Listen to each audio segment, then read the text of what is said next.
અમદાવાદની નજીક આવેલા અમારા પરમ મિત્ર મુકેશભાઈ બારોટનું લીલાપુર ગામની અંદર આજે અમે જતા ત્યાં આગળ એક ગુજરાતી પિક્ચરનું શૂટિંગ થતું હતું અને એ શૂટિંગ દરમિયાન ત્યાં આગળ મોનાબેન કનોડિયાનો અમે ઇન્ટરવ્યૂ લીધો અને સમજ્યા કે બાળ લગ્ન રોકવા માટેનું આ એક પ્રયત્ન હતો.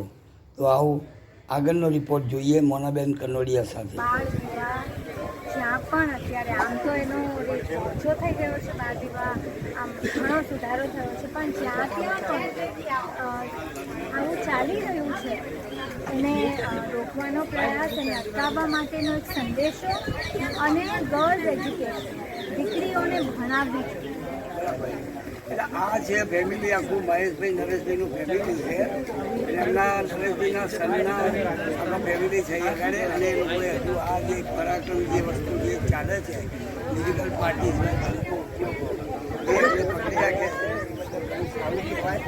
અને આ નરેશભાઈના સન જે ઈચ્છુભાઈ આપણે જે માજી ધારાસભ્ય ચાલુ છે એ માજી ધારાસભ્ય હતા મને ખ્યાલ છે એમના વાઇફ છે અને એમની સાથે આપણે મુલાકાત કરી છે.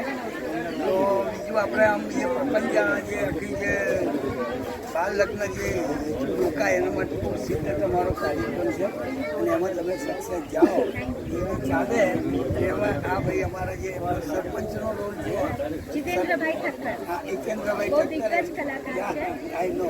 એટલે અમે લોકો બી ભવિષ્યમાં કલાકારો હતા પણ હવે રહી ગયા છીએ. એટલે હિતેશભાઈ આનો શું આમ તમારો સરપંચ તરીકેનો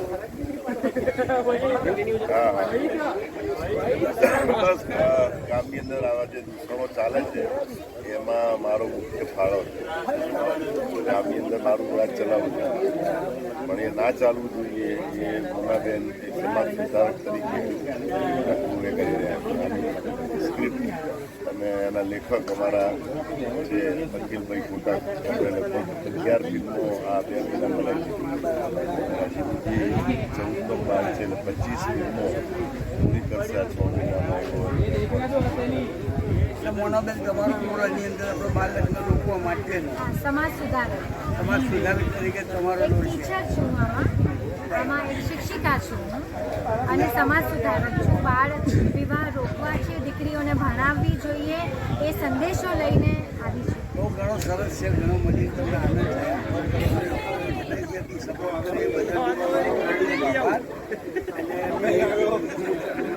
અને તમારે જેવાના આશીર્વાદ મળે અમે લોકો પ્રિન્ટ મીડિયામાં જઈએ. અમારા બહુ જૂનો સંબંધ છે મહેશભાઈ વખતે, ત્યારે લલિતભાઈ બધા ને બધા સર રાહ જોઉં. બધું થઈ ગયું. લાઈન છે તમારા ડાયલોગ